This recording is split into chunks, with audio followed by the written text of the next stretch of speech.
ये है अपना अगला वीडियो अपने अनअकैडमी अनस्टॉपेबल चैनल पे।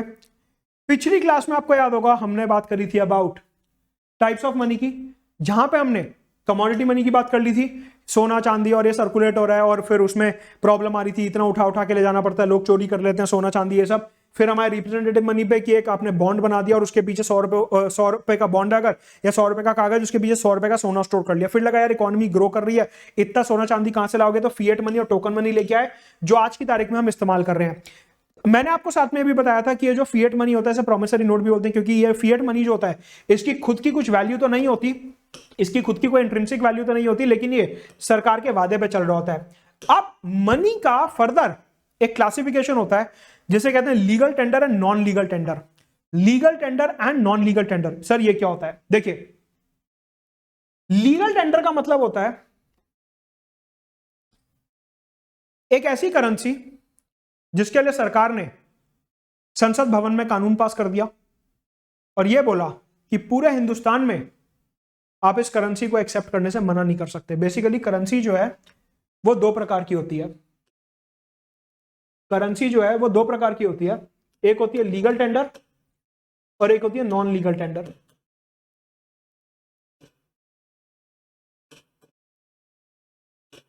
Legal tender and non legal tender, ठीक है सर।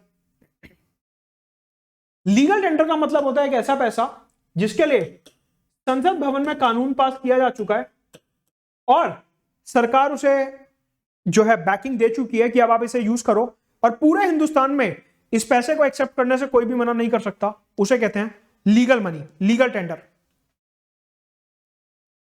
फिर आता है non legal tender. Non legal tender का मतलब है कि एक ऐसी करेंसी, एक ऐसा माध्यम, एक ऐसा मीडियम जिसको एक्सेप्ट करने से आप मना कर सकते हो, कोई लीगल कंस्ट्रेंट नहीं है, उसे कहते हैं नॉन लीगल टेंडर। अभी एग्जांपल दे रहा हूं, समझो ध्यान से। लीगल टेंडर क्या हो गया अपने यहां? अपने कॉइन्स हो गए, अपने नोट्स हो गए। अब आ जाओ करंट अफेयर्स पे, करंट अफेयर से भी तो लिंक करना है। Notes, coins and e rupee. हां sir, central bank digital currency e rupee. हमने सुना न्यूज में कि आरबीआई जो है होलसेल और रिटेल मार्केट में ई रूपी के पायलट प्रोजेक्ट चला रहा है, वो भी लीगल टेंडर है सर। आरबीआई एक्ट 1934 के अंदर वो भी लीगल टेंडर है। मतलब ये कि जो ई रूपी है उसको एक्सेप्ट करने से पूरे हिंदुस्तान में कोई मना नहीं कर सकता। मतलब सिक्का, नोट और अब आने वाले समय में जो आपके मोबाइल फोन में करेंसी आ जाएगी उसे एक्सेप्ट करने से कोई मना नहीं कर सकता। इसलिए जो सेंट्रल बैंक डिजिटल करेंसी है ई रूपी, उसे भी लीगल टेंडर बोला जाएगा, ऐसा आरबीआई ने बोला है। ठीक है, लीगल टेंडर समझ आ गया कि जिसके पीछे कानून की जो है वो बैकिंग होती है और कानून जो है वो इसे मॉनिटर करता है। हां सर, सही बात है। ठीक है, जो हमारे यहां नोट होते हैं, नोट और सिक्के, वो चलते हैं आरबीआई एक्ट 1934 और कॉइनेज एक्ट 2011 से। ठीक है, अब आ जाओ नॉन लीगल टेंडर पे। सर नॉन लीगल टेंडर क्या होता है? जिसको एक्सेप्ट करने से कोई मना कर सकता है। सर जैसे क्रेडिट कार्ड, मेरे पास मशीन नहीं है क्रेडिट कार्ड की, मैं नहीं सामान बेचूंगा। डेबिट कार्ड, मेरे पास मशीन नहीं है डेबिट कार्ड की, मैं नहीं सामान बेचूंगा। क्रिप्टो करेंसी, मैं नहीं बेचूंगा। सोना, gold, gold is not a legal tender. कल को आप मेरे पास आओ, सर ये पॉलिटी पढ़ा दो, इकोनॉमी पढ़ा दो, मैं आपको 5 ग्राम सोना दूंगा। मैं सोना लेते नहीं, मैं तो सिर्फ कैश लेता हूं। मैं सोना लेने से मना कर सकता हूं? कहने का मतलब है कि एक ऐसी कमोडिटी, एक ऐसी वैल्यू जिसको आप एक्सेप्ट करने से मना कर सकते हो। फॉर एग्जांपल, आपने अनअकैडमी को बोला कि मैं आपका कोर्स खरीदना चाहता हूं लेकिन पेमेंट मैं करूंगा यूरो में। अनअकैडमी मना कर सकता है कि नहीं भाई, इधर यूरो, डॉलर, येन, युआन नहीं चलेगा, रुपी चलेगा सिर्फ। मतलब अगर आप मेरे पास आते हो, अनअकैडमी के पास आते हो रुपया लेके, हम मना नहीं कर सकते। क्यों? लीगल टेंडर है, वो हम मना नहीं कर सकते, सरकार के कानून के खिलाफ है। लेकिन अगर आप डॉलर लेके आते हो या येन लेके आते हो, जापानीज येन में पेमेंट करूंगा, मना कर सकते हैं, नहीं लेंगे। या फिर हो सकता है मोड ऑफ पेमेंट, कि आप बोलो कि मैं चेक से पेमेंट करूंगा, हम चेक एक्सेप्ट करते नहीं।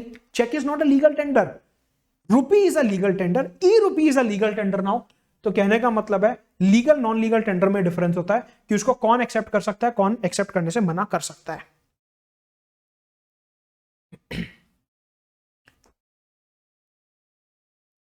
Legal tender and non legal tender.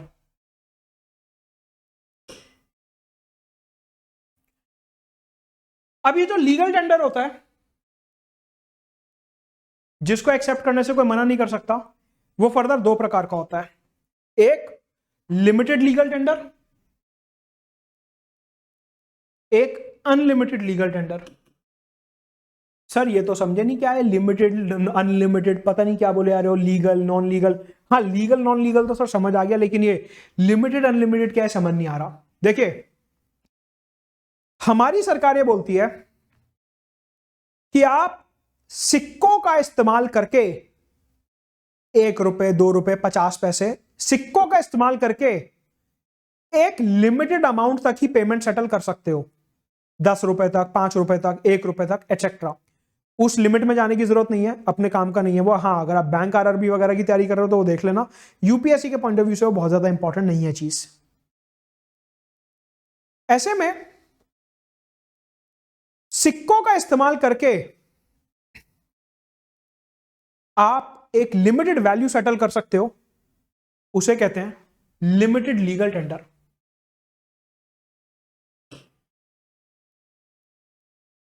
कि आप अनलिमिटेड अमाउंट, कि आपने एक प्रॉपर्टी खरीदी 10 करोड़ रुपए की, आपने वो डीलर को बोला कि भाई देख मेरा ऐसे ऐसे बिजनेस था, मैं तेरे को 10 करोड़ 1 रुपए के सिक्के दूंगा, लीगल टेंडर है, तू मना नहीं कर सकता। वो कहेगा मेरे को प्रॉपर्टी नहीं बेचनी। क्यों? सिक्के जो होते हैं वो लिमिटेड लीगल टेंडर होते हैं। एक लिमिटेड अमाउंट तक, अलग अलग सिक्कों की अलग अलग लिमिट होती है, एक लिमिटेड अमाउंट तक आप उसमें पेमेंट सेटल कर सकते हो, लेकिन उस अमाउंट तक उसको एक्सेप्ट करने से कोई मना नहीं कर सकता। फॉर एग्जाम्पल अगर एक सिक्के की लिमिट है 10 रुपए, तो 10 रुपए तक की पेमेंट आप सिक्कों में दे सकते हो। 11 रुपए पे वो व्यक्ति मना कर सकता है कि नहीं मैं 11 रुपए सिक्कों में एक्सेप्ट नहीं करूंगा। हर सिक्के की लिमिट होती है, 50 पैसे की अलग है, 1 रुपए की, ऐसे सिक्कों की लिमिट होती है। तो आप जो है सिक्कों को कहेंगे लिमिटेड लीगल टेंडर, उसमें आप बड़ी अमाउंट सेटल नहीं कर सकते, सिर्फ छोटी अमाउंट सेटल कर सकते हो। छोटी अमाउंट हो क्या?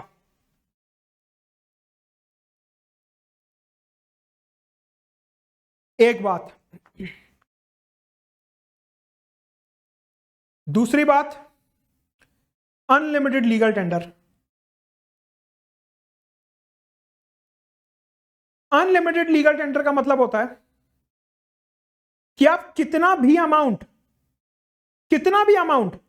सेटल कर सकते हो इस करेंसी का इस्तेमाल करके, उसे कहते हैं अनलिमिटेड लीगल टेंडर। हमारे यहां जो नोट है, 100 का नोट, 2000 रुपए का नोट, 500 का नोट, वो अनलिमिटेड लीगल टेंडर है इस पॉइंट से कि आप अगर सपोज 1 लाख रुपए की पेमेंट करना चाहते हो तो आप उस नोट के माध्यम से वो पेमेंट कर सकते हो, सिक्कों के माध्यम से नहीं कर सकते। तो हमारे यहां जो नोट है वो अनलिमिटेड लीगल टेंडर है, कि मतलब आप कितनी भी अमाउंट अगर नोट के फॉर्म में देना चाहते हो, हिंदुस्तान में कोई मना नहीं कर सकता, लेकिन सिक्कों में देना चाहो तो मना कर सकते हो। क्यों?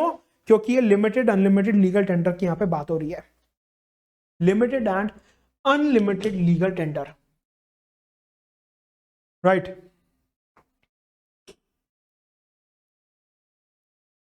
और नॉन लीगल टेंडर क्या होता है वो हमने देख लिया। उस नॉन लीगल टेंडर को ऑप्शनल मनी भी बोले जाता है। ये कीवर्ड याद रखेंगे, प्रीलिम्स में कई बार ये क्वेश्चन निकलता है कि ये जो नॉन लीगल टेंडर होता है इसको आप ऑप्शनल मनी भी बोल सकते हो, ऑप्शनल मनी।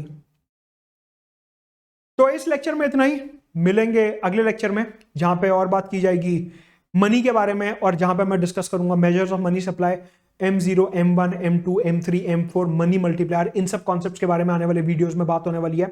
ये हमारा अनअकैडमी का चैनल है, अनस्टॉपेबल चैनल, जहां पे मृणाल सर, सुदर्शन सर, अनुज सर, आरती मैम, सब लोग वीडियोस डालने वाले हैं रेगुलरली। तो इस चैनल को सब्सक्राइब करिए और यहाँ पे क्वालिटी कंटेंट आपको मिलने वाला है।